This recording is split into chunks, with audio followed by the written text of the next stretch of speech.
HPGK की series में आज हम डिस्कस करने जा रहे हैं हिमाचल प्रदेश की नदियों के बारे में। तो आज पहली नदी जो हम डिस्कस करेंगे वो है सतलुज नदी।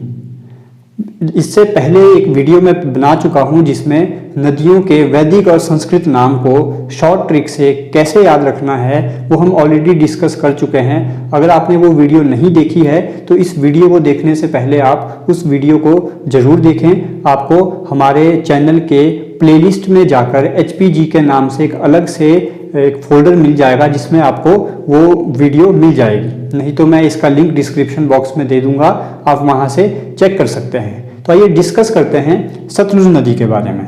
हिमाचल से 5 नदियां जो मेन हैं वो बहती हैं, उनकी आगे डिफरेंट सहायक नदियां जरूर हैं, लेकिन मुख्यतः हिमाचल से 5 नदियां बहती हैं। तो पहली नदी जो हम डिस्कस करने जा रहे हैं वो है सतलुज नदी। तो सतलुज नदी का मैंने पूरा एक फ्लो चार्ट बना रखा है जिसमें सारे इंपॉर्टेंट पॉइंट्स, उससे रिलेटेड परियोजनाएं, उनकी सहायक नदियां वो इम्पोर्टेंट से कवर कर रखे हैं। इन सबको डिस्कस करने से पहले सतलुज नदी के बारे में 2-3 इंपॉर्टेंट पॉइंट्स वो क्या है कि सतलुज नदी हिमाचल प्रदेश की सबसे लंबी नदी है। ये क्वेश्चन भी बहुत बार पूछा जा चुका है कि हिमाचल प्रदेश की सबसे लंबी नदी कौन सी है। तो हिमाचल प्रदेश की सबसे लंबी नदी है सतलुज। कितने एरिया ये कवर करती है हिमाचल प्रदेश में, यानी हिमाचल प्रदेश से होकर ये कितने किलोमीटर एरिया में बहती है, तो ये है 320 किलोमीटर, जो बाकी नदियों के कंपैरिजन में सबसे ज़्यादा है। तो हिमाचल प्रदेश की सबसे लंबी नदी सतलुज नदी, कितनी लेंथ है इसकी हिमाचल में, दैट इज 320 किलोमीटर। इसका वैदिक नाम सुतुद्री और इसका संस्कृत नाम शतद्रुह। इसकी आप स्पेलिंग या हिंदी में एग्जैक्टली कैसे लिखा जाता है या आप बुक में चेक कर लीजिएगा। तो इसका वैदिक नाम है सुतुद्री और इसका संस्कृत नाम है शतद्रुह।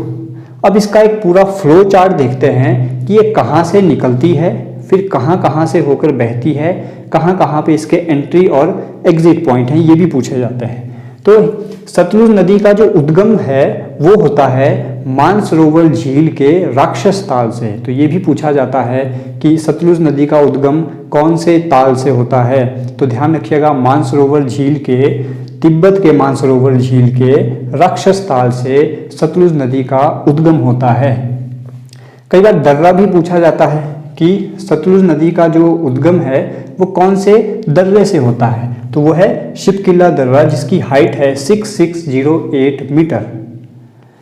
तिब्बत के मानसरोवर यानी राक्षस ताल से निकलने के बाद सतलुज नदी हिमाचल प्रदेश में एंटर होती है किन्नौर में। सबसे पहला एंट्री पॉइंट हिमाचल प्रदेश में किन्नौर, और किन्नौर के भी किस जगह पर, तो नागेमिया नामक गांव और शिपकी भी कई जगह आपको देखने को मिलेगा। तो आपको ये दोनों चीज़ें ध्यान रखनी है, ऑप्शन में आपको जो भी मिले आपको वही टिक करना है। तो तिब्बत के बाद किन्नौर में एंट्री, किन्नौर में भी कहाँ पे, नागेमिया नामक गांव और शिपकी नामक जगह पर एंट्री होती है।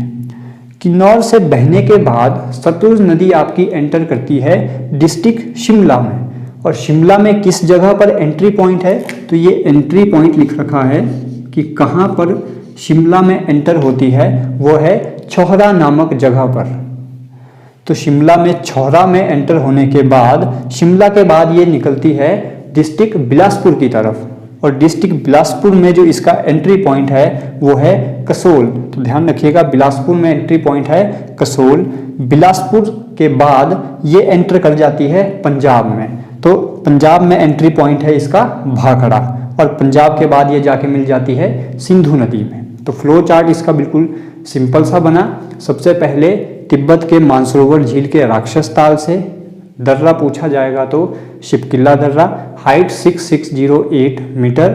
उसके बाद किन्नौर, किन्नौर के नागेमिया नामक गांव या आपको शिपकी देखने को मिलेगा। इसके बाद आती है डिस्ट्रिक्ट शिमला, शिमला में छौहरा नामक जगह पर। शिमला के बाद बिलासपुर, बिलासपुर में कसोल नामक जगह पर। उसके बाद जाती है पंजाब में भाखड़ा नामक जगह पर। पंजाब के बाद जाके मिल जाती है सिंधु नदी में। तो इसका एक कंप्लीट जो इम्पोर्टेंट सा फ्लो डायग्राम था वो आपके सामने है। अब सतलुज नदी के ऊपर विभिन्न प्रकार की परियोजनाएं भी चलती हैं, तो वो परियोजनाएं यहाँ पे लिख रखी हैं, कौन सी परियोजना किस डिस्ट्रिक्ट में है। ये सारी परियोजनाएं सतलुज नदी के ऊपर हैं। तो सबसे पहले जैसे कि हिमाचल प्रदेश में ये एंटर हुई किन्नौर नामक जगह पर।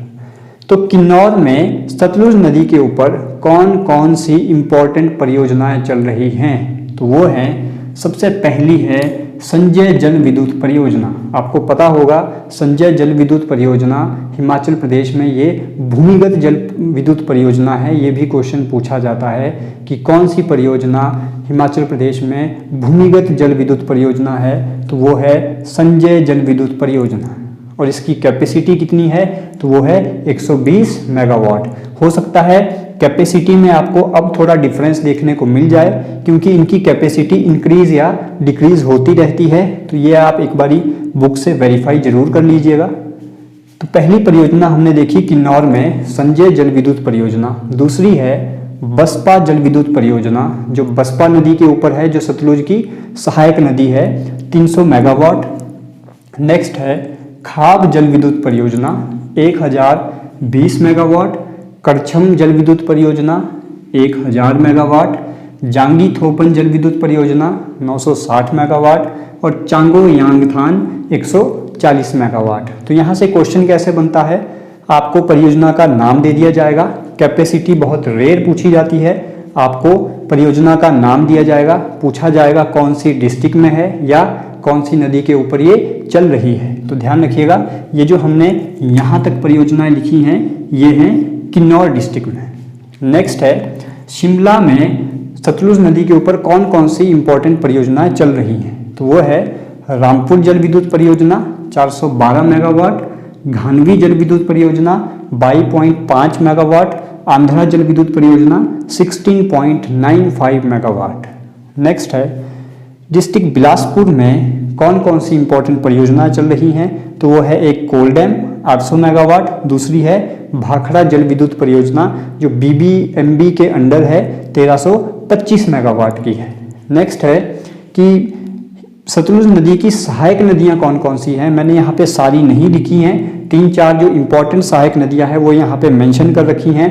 वैसे तो आप अगर लिखने चलें तो इसकी बहुत सारी सहायक नदियां हैं। तो सबसे पहली है बसपा, स्पीति, स्वान और नोगली खड्ड। इसका जल ग्रहण क्षेत्र कितना है? तो ध्यान रखिएगा सतलुज का जल ग्रहण क्षेत्र है 20,000 स्क्वायर किलोमीटर। और इसके किनारे बसे शहर कौन कौन से हैं? तो नागेमिया, कल्पा, रामपुर, तत्तापानी और बिलासपुर। तो ये कंप्लीट एक चार्ट है सतलुज नदी का। आप स्क्रीनशॉट ले सकते हैं, कॉपी पे नोट कर सकते हैं। और अगर आपको वीडियो अच्छी लगी हो तो ज़्यादा से ज़्यादा शेयर कीजिएगा, चैनल को सब्सक्राइब कीजिएगा और ऐसी ही और इम्पॉर्टेंट वीडियोज़ के लिए हमारे साथ जुड़े रहिए। Thank you.